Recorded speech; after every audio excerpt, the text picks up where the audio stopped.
On May 31st, 2024, the Uganda Police Force halted the National Unity Platform party leaders' countrywide consultative activities. This decision followed an accident involving 2 vehicles and 4 motorcycles, which police claimed were part of a procession of NUP leaders heading to Masaka for meetings. The accident occurred at Maya along the Kampala-Masaka highway, resulting in 3 fatalities and several injuries. The suspension came just 4 days after NUP and the police had met and agreed on the guidelines for conducting these consultative activities. However, the police accused NUP of disregarding the agreed protocols and acting with impunity. In response, NUP leaders and police held a closed-door meeting at the police headquarters in Naguru in Kampala. Journalists were not permitted to attend the meeting, which lasted about 3 hours.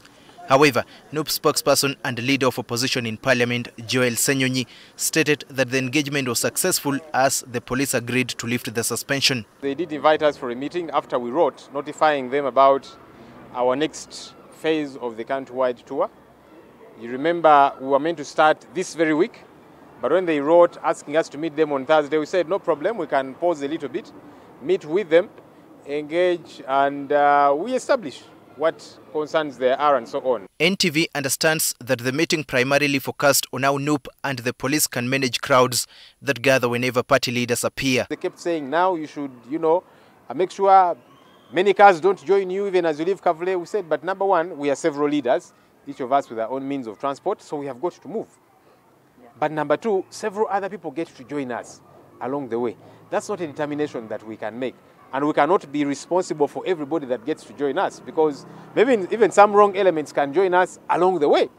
And that's why we have told police, that's why we notify you, so that you come, be present as we carry out our activities, not to stop them, but to make sure law and order is prevailing. NUP will resume their activities next week with the party leaders heading to Western Uganda, starting with Bundibugyo on Monday to continue their consultative meetings. Want to go to Ishaka, want to go to Rukunjiri and all those other districts.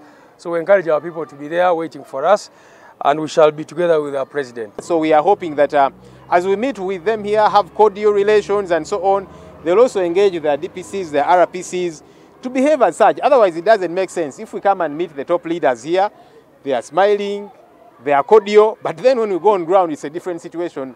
Then that punches holes in the engagements we are having. Daniel Kibet, NTV Tonight.